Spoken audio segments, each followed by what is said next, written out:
My name is Renata Castellano. Everyone calls me Ren. I'm 31 years old, and I am a cardiothoracic surgeon at Staten Island University Hospital. 3 weeks ago, I was paged out of a consult room in the middle of a lunch break I hadn't eaten yet, and when I walked in still wearing my scrubs, I found my parents and my sister sitting there, like they were waiting for a table at a restaurant. My mother looked up at me, and before I could even ask what was wrong, she said the sentence that cracked open 14 years of silence I didn't know I was still carrying. "You're a doctor now. This is what family is for." Before I tell you what happened in that room, take a second to like and subscribe, but only if this story actually means something to you. Drop a comment below with your city and what time it is where you are right now. I read every single one, and honestly, on nights like the one I had after that consult room, it helps to know people are out there listening. Now let me take you back, not 3 weeks, 14 years, to the week I found out exactly where I ranked in my own family, and exactly how far my parents were willing to go to protect the story they'd built about who deserved what. I grew up in a house above a hardware store on Forest Avenue in Staten Island. My father, Frank Castellano, ran that store the way some men run a small country, with pride, with exhaustion, and with absolutely no patience for anything he didn't understand. My mother, Donna, worked the register and the books, and she had a gift for making every room feel like it belonged to her the second she walked into it. My sister Bianca is 3 years older than me. She had our mother's laugh, our mother's ease with strangers, and a face that made adults stop what they were doing to compliment her. I had our grandmother's eyes, brown and a little too serious, and a habit of reading instruction manuals for fun, which apparently made me the strange one, before I was even old enough to know what strange meant. I want to be fair here, because I've spent years in therapy learning not to flatten people into villains just because they hurt me. My parents were not cruel in the way you see in movies.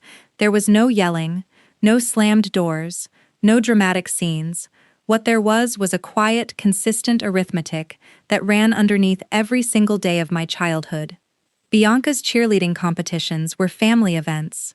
My science fair project, the one where I built a working model of a coronary bypass out of aquarium tubing when I was 11, got a ride to school from my grandmother because my parents had already committed to watching Bianca's dance recital that same afternoon.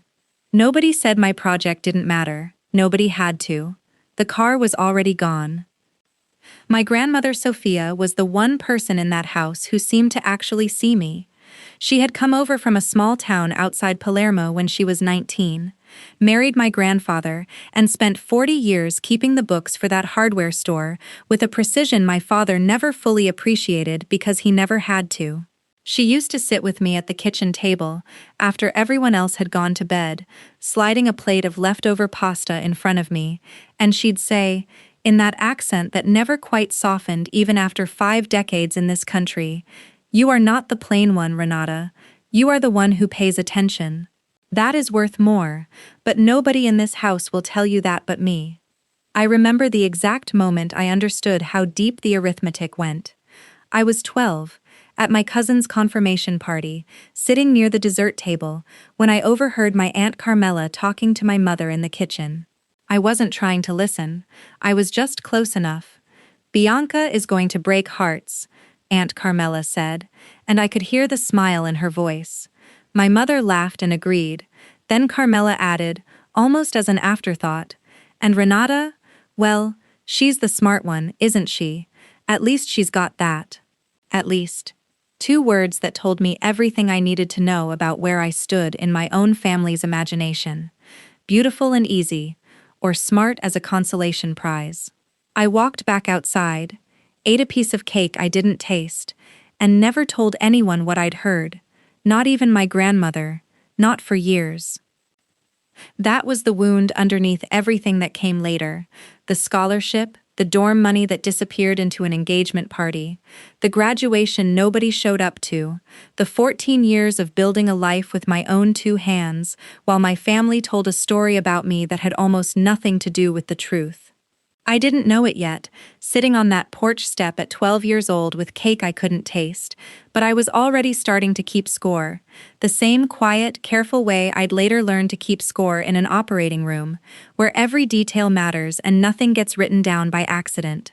I just didn't know yet how long it would take, or how loud the truth would eventually have to get, before anyone in my family would finally have to hear it. By the time I turned 14, the pattern in my house had a rhythm to it, the kind you stop noticing because it becomes the water you swim in. Bianca was 17 then, a junior in high school, and her life moved through our household like weather everyone had agreed to plan around. When she made the varsity cheer squad, my father closed the store 2 hours early so the whole family could watch her first game, standing on the bleachers in his work boots, cheering louder than any of the other fathers. When I made the regional science Olympiad team that same spring, competing against kids from 6 different boroughs, my mother told me she was proud. Genuinely, I believe she meant it. And then she told me she couldn't drive me to the competition in Manhattan because Bianca had a hair appointment before homecoming that couldn't be moved. My grandmother drove me instead. 2 trains and a bus transfer coordinated so precisely that we still made it 15 minutes early, and she sat in the back of that auditorium in her good coat, the only family member in the room, clapping like I'd won an Olympic medal when I placed 3rd in the state. I don't want to make it sound like I spent my entire childhood in a state of quiet devastation. I had good days. I had friends. I had a genuine, uncomplicated love for the parts of biology and chemistry that made other kids' eyes glaze over, and there was real joy in that, joy that had nothing to do with my family at all. But there was also this steady undercurrent, this low hum of understanding that in the Castellano household, love was distributed based on how easy you were to love in public. Bianca was effortless. She made people laugh, she filled silences, she made my parents look good at parties, without them having to do anything at all. I made people uncomfortable sometimes. I asked too many questions. I corrected factually wrong things even when correcting them wasn't socially convenient, because I preferred the quiet of my room and a stack of library books to the noise of a family gathering. My father was not a villain in this. I think that's important to say clearly, because for a long time I wanted him to be one. It would have been simpler. Frank Castellano loved his daughters. He just loved us the way he'd learned to love from his own father, a man who ran a produce stand in Bensonhurst, and believed that showing affection out loud was something other people did. Softer people, people who hadn't grown up the way he had. My father showed love through the store staying open, through the mortgage getting paid, through never once raising his hand to either of us, even when he was furious about something entirely unrelated. What he didn't do, what he never learned how to do, was notice when the scales had tipped so far in one direction that his younger daughter had started keeping a private list in her head of every moment she'd been quietly erased. My mother is a more complicated figure in this story, and I've spent years trying to be honest about that instead of just angry. Donna Castellano grew up the middle child of 5 in a house with never quite enough money and never quite enough attention to go around, and I think somewhere along the way she decided that the way to survive a family like that was to become impossible to overlook. She married my father young, took over the books alongside my grandmother, and built an identity for herself as the woman who held everything together. Bianca was easy for her to love because Bianca reflected the version of herself my mother had always wanted to be: glamorous, effortless, adored. I think I frightened her a little, if I'm honest, because I was quieter and stranger and more like her own mother-in-law, the woman my mother had never quite managed to win over in 40 years of trying. Grandma Sophia saw all of this happening in real time, and she never once pretended otherwise. Not to me, not to herself. I remember being 13 years old, sitting at her kitchen table on a Sunday afternoon while she rolled meatballs with her bare hands, the radio playing an Italian station I couldn't understand a word of, and she looked at me over her shoulder and said something I didn't fully understand until I was much older. Your father and mother, they are not bad people, Renata, but they are people who need to be told a story that matches what they already believe. Bianca tells them the story they want. You tell them the truth, even when it is inconvenient, and that is a much harder thing for people to love. I asked her what I was supposed to do about that, and she wiped her hands on her apron, sat down across from me, and said, "You keep being exactly who you are. One day, the people who matter will see it, and the people who never see it, well, then you will already know exactly who they were." I didn't understand then how literally she meant that, how she was already, quietly, in ways I wouldn't discover for another 18 years, making sure that someday I would have proof of my own worth that didn't depend on anyone in that house finally deciding to look up. What I understood at 13 was simpler and smaller. I understood that in my grandmother's kitchen, with sauce simmering on the stove and flour on both our hands, I was not the plain one, or the smart one, or the consolation prize anyone had ever called me at a confirmation party. I was just Renata, and for an hour every Sunday, that was allowed to be enough. It would be 4 more years before the scale tipped so hard and so publicly that even I couldn't pretend the arithmetic was fair anymore. And it started, as these things so often do, with an acceptance letter that arrived on the same week as an engagement ring. The letter arrived on a Tuesday in April, the spring of my junior year of high school.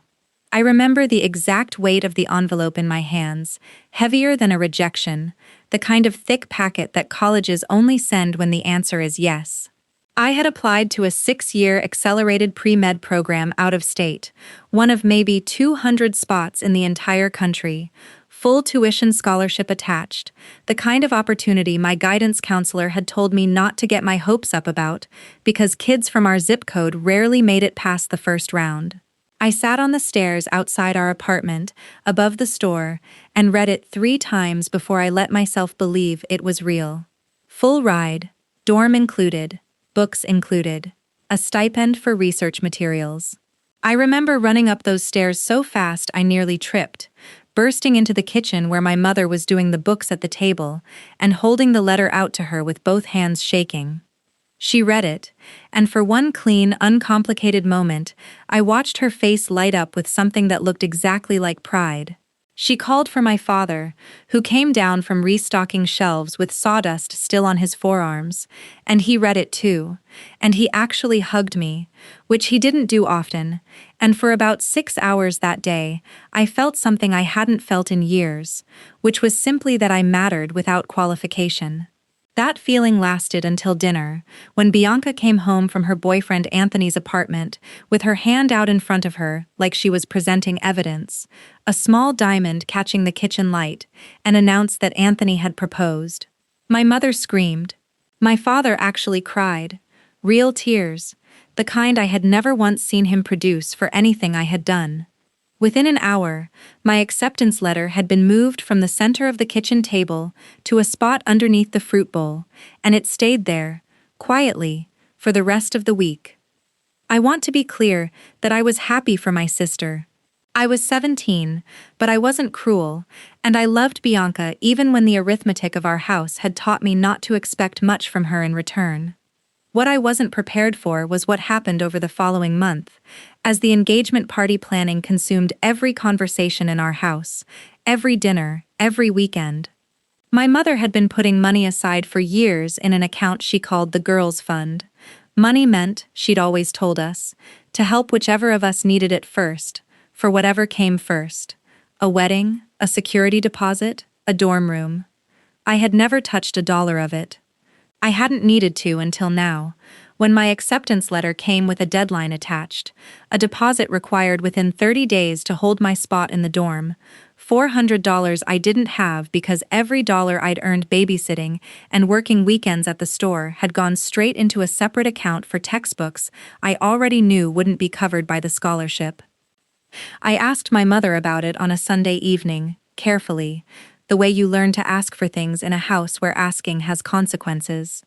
I told her about the deposit deadline, and I watched her face do something complicated, something between guilt and irritation, before she said the sentence I would carry with me for the next 14 years. Renata, that money is spoken for right now. Your sister's engagement party is going to cost more than we planned, and we need every bit of it. You don't need a party. You have your books. You'll figure out the deposit. I remember standing in that kitchen, in the same spot where I'd shown her that acceptance letter, with my hands shaking with joy, and feeling something inside me go very quiet and very still. I didn't argue. I had learned by 17 that arguing rarely changed the outcome in our house. It just extended the discomfort of losing. I figured out the deposit myself. I picked up extra shifts at the pharmacy where I'd been working part-time, worked through my entire spring break instead of going anywhere, and borrowed the last $120 from my grandmother, who handed it to me in a folded envelope without a single question, without a single comment about where my parents' priorities had landed. She just squeezed my hand and said, "You will pay me back when you are a doctor, and not one day before."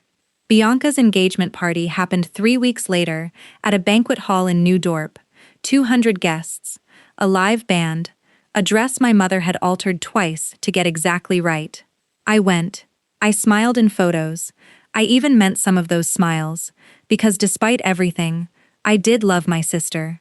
But I noticed, the way I'd learned to notice everything by then, that my acceptance to a nationally competitive medical program got exactly one mention from the DJ that whole night, folded into a toast about how proud the Castellano family was of both their girls, followed immediately by 3 full minutes dedicated to Bianca and Anthony's love story.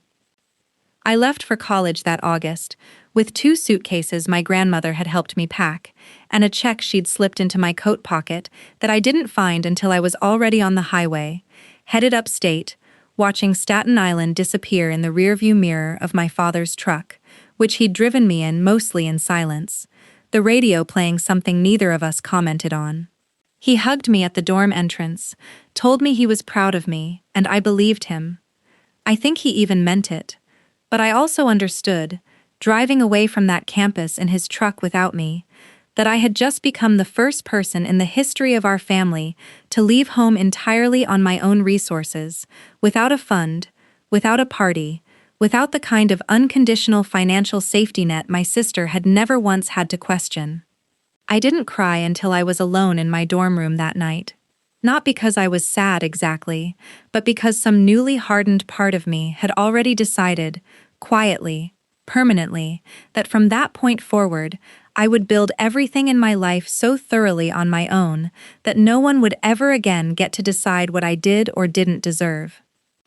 The next 8 years of my life are, in some ways, the years I'm proudest of, and in other ways, the years I've had to do the most work in therapy to properly grieve. I finished the accelerated program in 6 years exactly, the way it was designed, moving straight through undergraduate coursework into medical school, without a single summer off, because summers off were a luxury built for students who had a financial cushion waiting for them at home. I worked every break I had. I did overnight shifts at a campus urgent care clinic during my pre-clinical years, not for the experience, though it helped, but because rent doesn't pause for finals week. I took out loans that I still think about every single month when I check my bank statement, the kind of number that used to keep me awake at night until I trained myself to stop doing that math after 11 p.m. My parents called during those years, and I want to be fair, they weren't absent in the way that makes for a clean, simple story. My father would call on Sunday nights sometimes, ask how school was going in the same tone he used to ask about the weather, and I could tell he was trying, in the only language he had, which was a kind of careful, surface-level check-in that never quite dug down to what I actually needed. My mother's calls were different, usually about Bianca, updates on wedding planning, then updates on the house Bianca and Anthony were buying with help from my parents. A down payment I later learned was close to $30,000, more money than I had seen in one place in my entire life at that point. When I mentioned, once, gently, that I was struggling with loan payments while studying for boards, my mother told me that Anthony's family situation was different, that they needed more support getting established, and that I'd always been the one who could handle things on my own. I remember hanging up that call and sitting on the floor of my apartment for a long time, not crying, just sitting, doing the math on what $30,000 would have meant for me at 23 years old, with 6 figures of debt already accumulating. It was during my 3rd year of medical school that I met Dr. Malcolm Reyes, a cardiothoracic attending who ran the surgical rotation I'd been assigned to, almost by accident, a scheduling fluke that ended up reshaping the entire direction of my career. Malcolm was in his late 50s, Filipino, built like a man who had spent decades on his feet in operating rooms, with a bluntness that terrified half the students on rotation and that I found, almost immediately, to be the most honest kind of kindness I'd ever been shown by an authority figure. He caught me staying late one night, long after my shift had technically ended, reviewing a case file for a coronary bypass that wasn't even mine to review, just because I wanted to understand the anatomy better. He stood in the doorway for a while before I noticed him, and when I finally looked up, embarrassed, expecting to be told to go home, he just said, "You've got the hands for this. More importantly, you've got the spine." Most people who grew up getting everything handed to them never develop that particular muscle. I didn't tell him then how close to home that comment landed. I didn't need to. Something in the way he said it told me he already understood. Malcolm became the kind of mentor people write books about, though he would have hated that description. He pushed me harder than any of my other attendings, gave me feedback that stung because it was accurate, and never once let me use exhaustion or self-doubt as an excuse for sloppy work. But he also noticed things nobody in my actual family had ever noticed, the way I flinched slightly whenever a milestone came up, and I mentioned, in passing, that my parents wouldn't be attending. He never pushed me to explain it fully, but one night, over vending machine coffee in a hospital break room at 2 a.m. after a 14-hour surgery, I told him the whole story: the dorm deposit, the engagement party, the $30,000 down payment, all of it laid out flat on the table between us, like a chart he could read clinically. He was quiet for a long moment, and then he said something I've held on to ever since. Some people spend their whole lives waiting for permission to matter. You already decided to matter without it. Don't ever let anyone convince you that you're the difficult one. It was also during those years that I met James, an emergency room nurse with a steady, unhurried way of moving through chaos that first caught my attention during a mass casualty drill neither of us particularly wanted to be running that Saturday morning. James grew up in a big, loud, imperfect but fundamentally warm family in the Bronx. 5 siblings, a mother who called every single one of them every single Sunday without fail, and the first time I brought him to a family dinner at my parents' house, I watched him go quiet in a way that wasn't like him at all, watched him notice, without me having to explain a single thing, the way conversation flowed easily toward Bianca's newest home renovation project, and barely touched the fact that I had just passed my surgical boards. In the car afterwards, he didn't say much at first, just drove, and then finally he said, carefully, "I don't think you notice anymore how small they make you, because you've been doing it your whole life." But I noticed. That was the moment I understood James wasn't just someone I loved. He was someone who was actually going to see me, consistently, the way my grandmother always had, and the way my parents, for reasons I was still working through even as I approached 30, never quite managed to. I finished my residency in cardiothoracic surgery, the same year James proposed, on a bridge overlooking the water near the hospital, where we'd both spent so many exhausted, meaningful years, and for the first time in a long while, I let myself believe I had built something that couldn't be moved out from under me, the way that acceptance letter had once been quietly slid beneath a fruit bowl. Medical school graduation and residency match day fell on the same weekend, a coincidence of scheduling that felt, at the time, like the universe finally handing me something I hadn't had to fight for. Match day is its own particular kind of event in the world of medicine.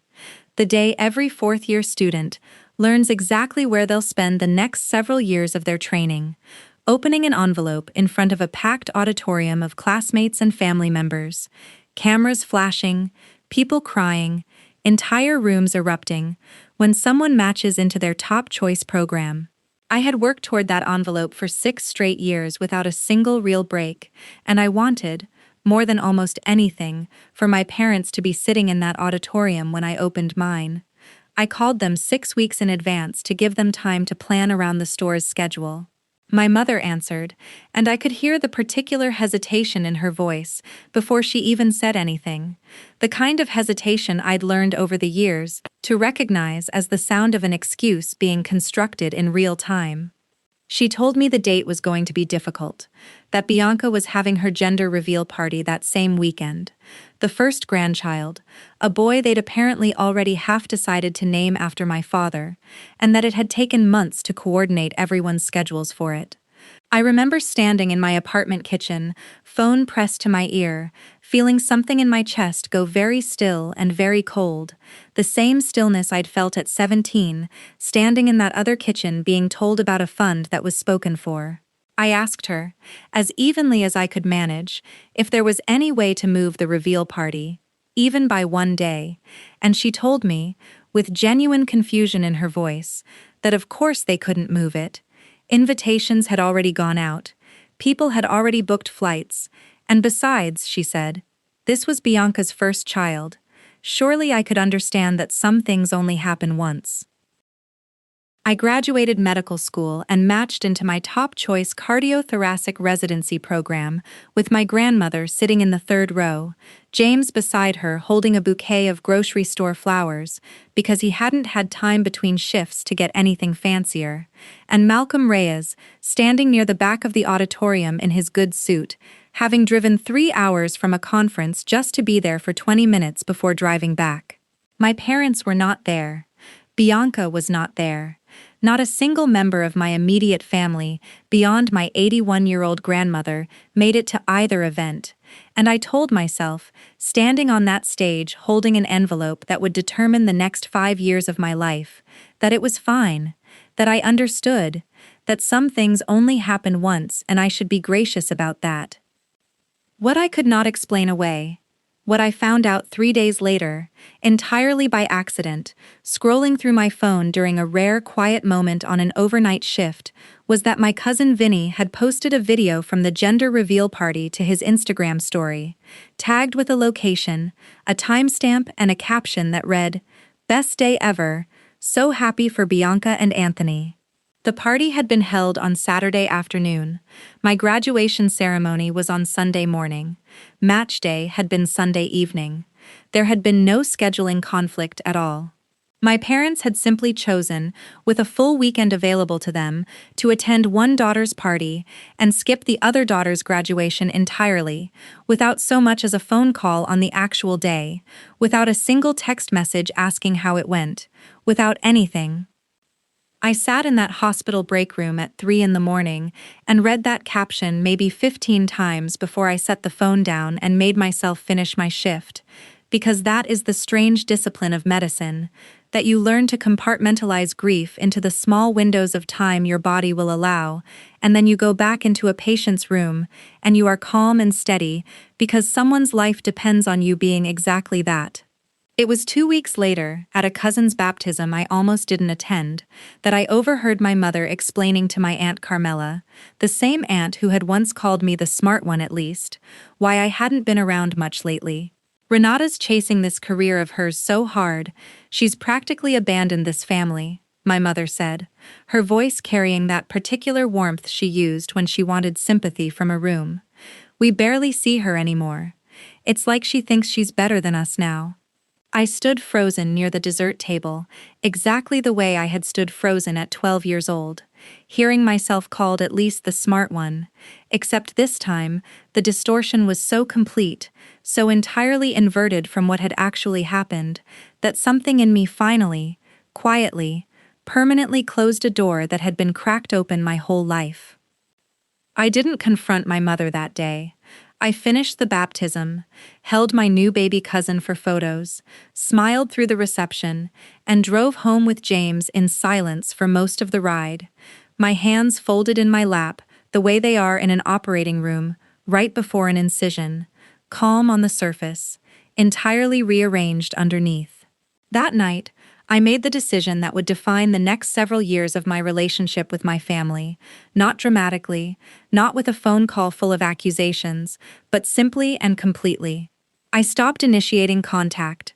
I answered when they called, politely, briefly, and I let the silence between us grow into whatever shape it wanted to grow into, because I had finally understood, sitting in that break room with my cousin's Instagram caption still glowing on my phone screen, that I could spend my entire life trying to earn a seat at a table that had already been rearranged without me, or I could go build my own table, with people who showed up on purpose, and never once look back to check if anyone from that old house had finally noticed the empty chair.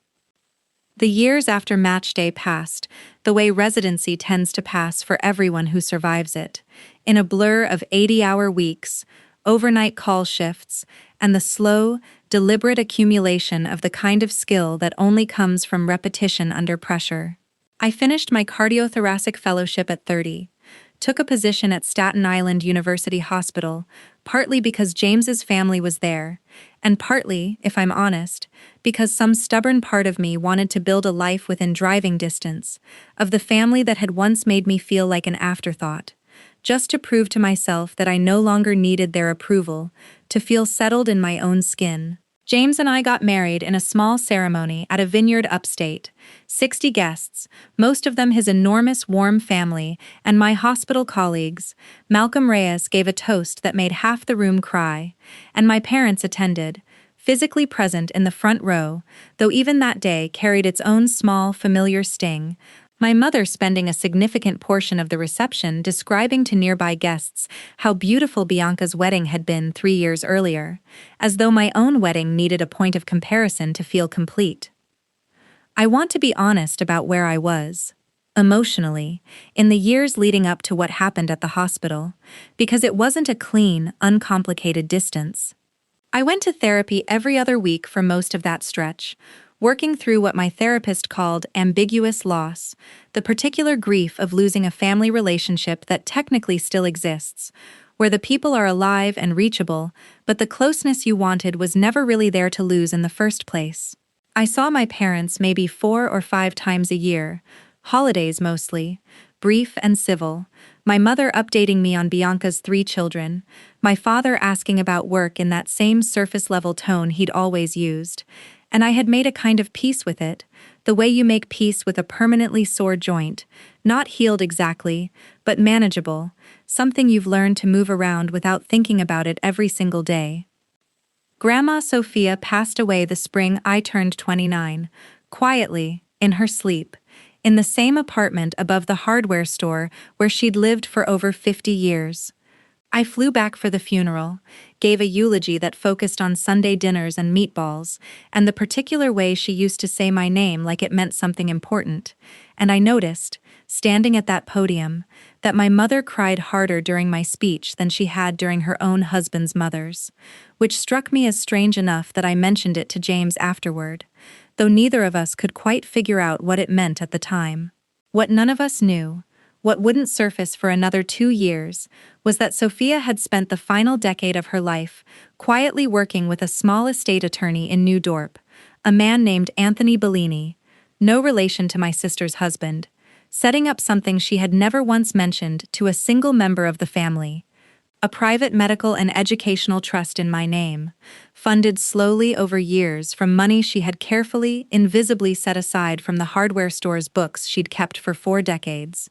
Money my father never fully tracked, because bookkeeping had always been her domain, and he trusted her completely with it.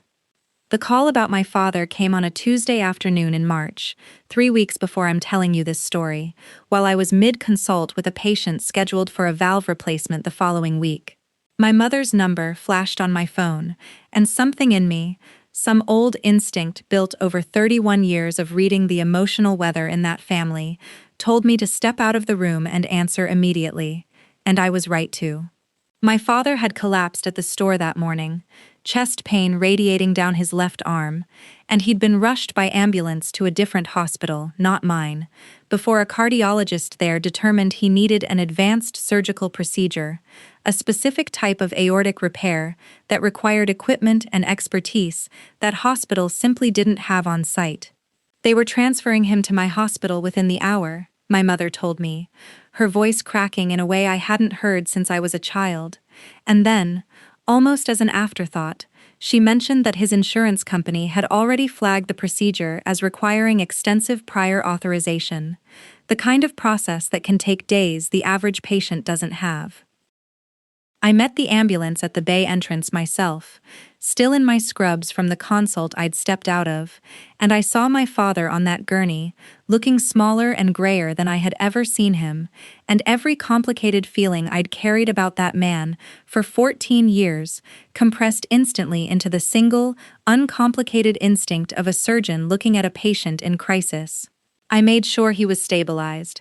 I pulled his chart myself, reviewed his imaging with the on-call cardiologist, and confirmed what the other hospital had suspected, that he needed the exact kind of repair I had spent years training to perform.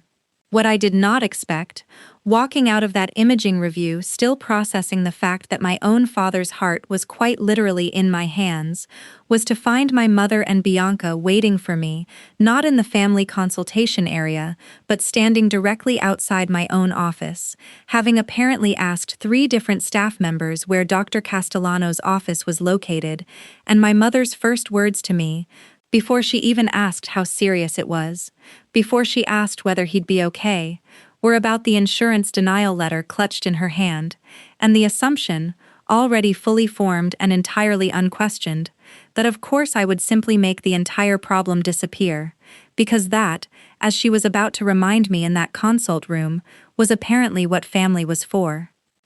I want to pause here for a moment before I tell you what happened in that room, because I think some of you watching this already know exactly what it feels like to have someone assume your success belongs to them the moment they need something from it. If you've ever had a family member disappear for years and then show up only when your career finally made you useful to them, drop the word receipts in the comments below. I read every single one, and I promise you, by the end of this story, you'll understand exactly why that word matters so much to me. The consult room at our hospital is small, deliberately so, meant for quiet conversations between physicians and families during difficult moments.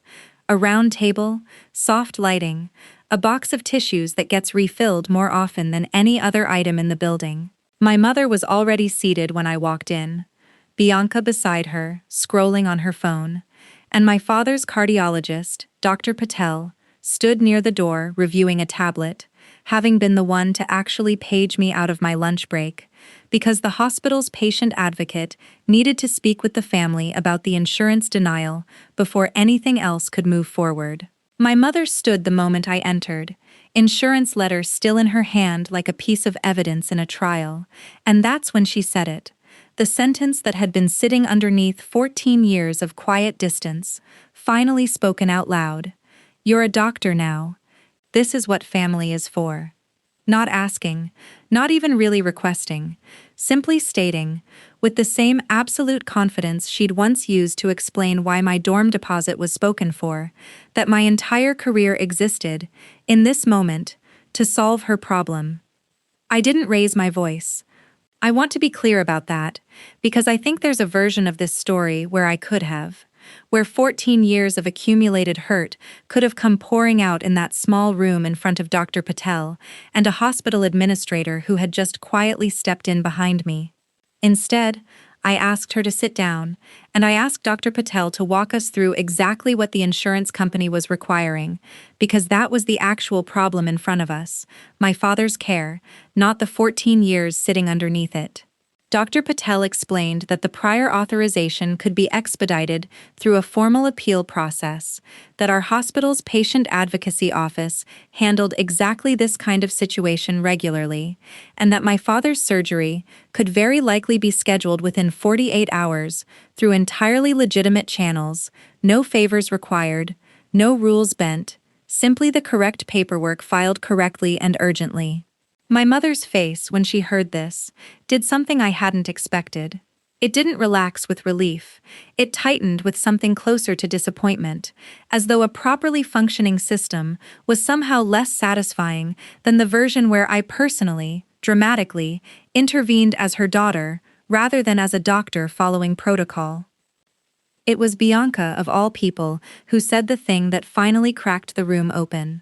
She looked up from her phone, visibly irritated that this wasn't moving faster, and said, "Can't you just, pull some strings? Isn't that the whole point of you being here now?" And something in that phrase, "the whole point of you being here now," landed in my chest like a diagnosis I'd been waiting 14 years to receive.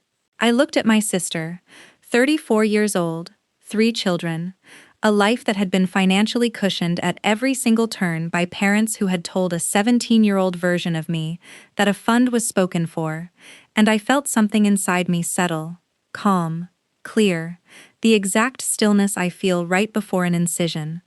I told her, evenly, that I would not be performing my father's surgery myself, not because I didn't want to help him, but because operating on immediate family violates basic medical ethics I had spent years training to uphold, and that the appropriate surgeon on our team, someone I trusted completely, would be assigned instead, through the same appeal process every other patient in that hospital had access to.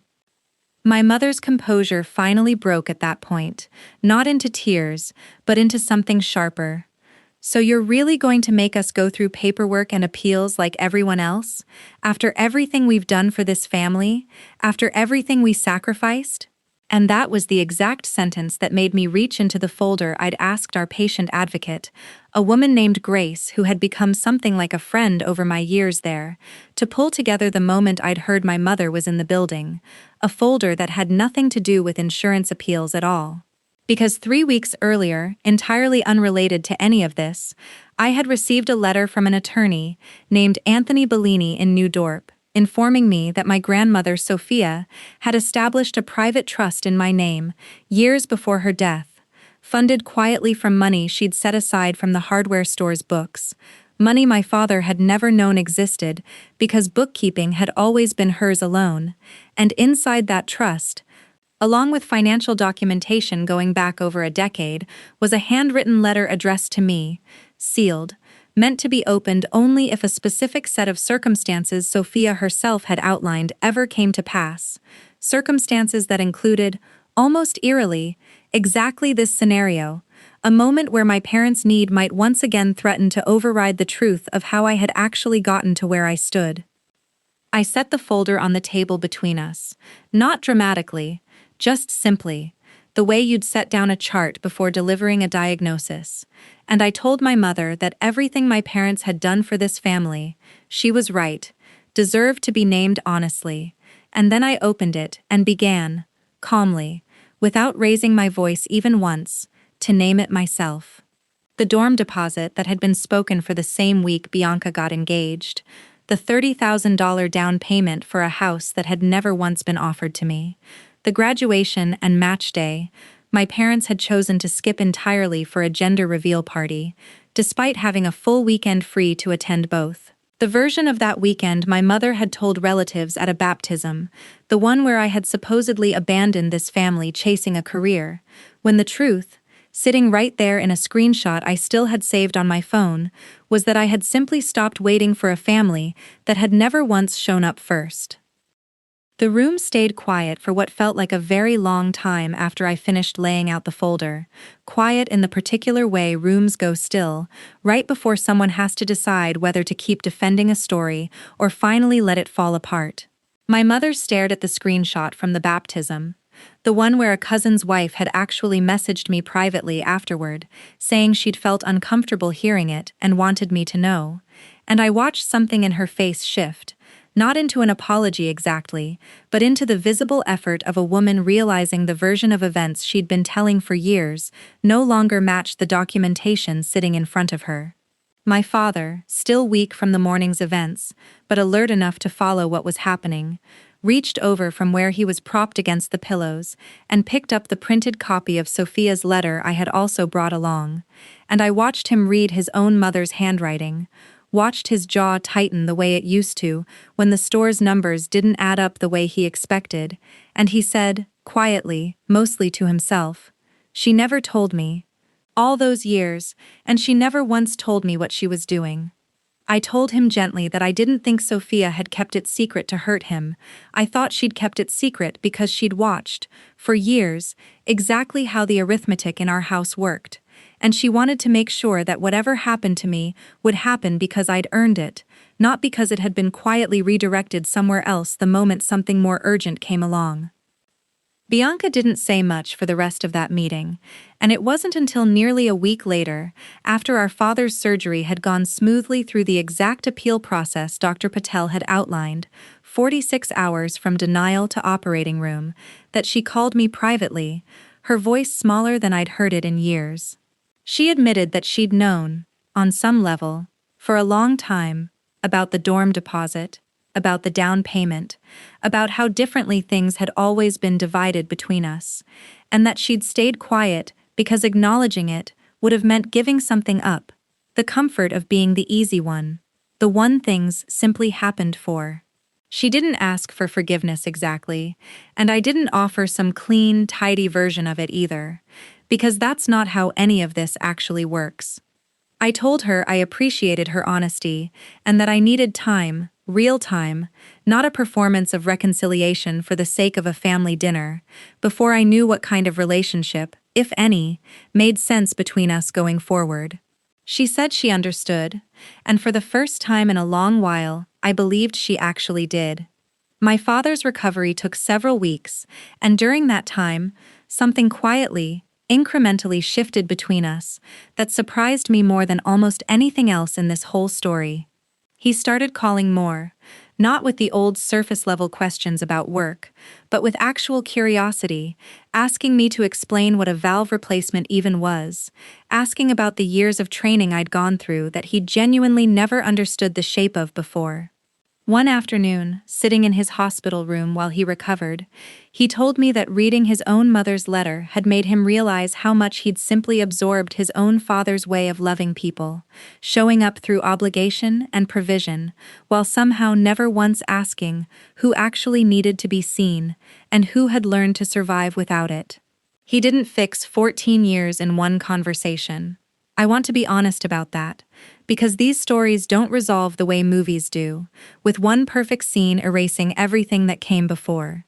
But he started trying, consistently, in small ways, and I decided that consistency, given enough time, was worth something real, even if it could never fully replace what should have been there all along. My relationship with my mother has taken a different, harder shape, I told her clearly, in that consult room and again in the weeks that followed, that I would always show up for her as a daughter and as a physician when it came to genuine emergencies, but that I would no longer be available as an unpaid, unquestioned resource whenever the family's needs outweighed the truth of how I'd gotten to where I stood. She didn't take that well at first, told me I was being cold, that success had changed me, the same inversion she'd used at that baptism years earlier, except this time, I had a folder full of documentation and a mother of my own inside me, built slowly over 14 years, that no longer needed her to agree with the truth for it to remain true. We talk now, occasionally, carefully, and I don't know yet whether that will ever grow into something warmer, but I've stopped needing it to on any particular timeline, which is its own kind of freedom I didn't know I was allowed to have.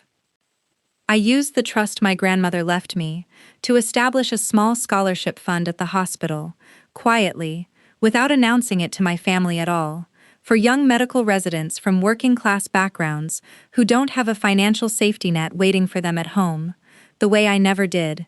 And every time I sign off on an award letter, I think about an 81-year-old woman rolling meatballs at her kitchen table, telling a 13-year-old girl that one day, the people who matter would finally see her clearly.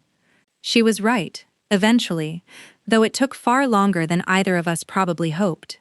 If there's one thing I want you to take from this story, it's that you are allowed to build your own table, with your own people, even if the family you were born into never quite manages to save you a seat at theirs. Boundaries are not punishment. They're just the truth, finally spoken out loud, in a room quiet enough for everyone to finally hear it. If this story meant something to you, share it with someone who needs to hear that today. Drop a comment telling me what stayed with you, and if you haven't already, subscribe, because there are more stories like this one still to come.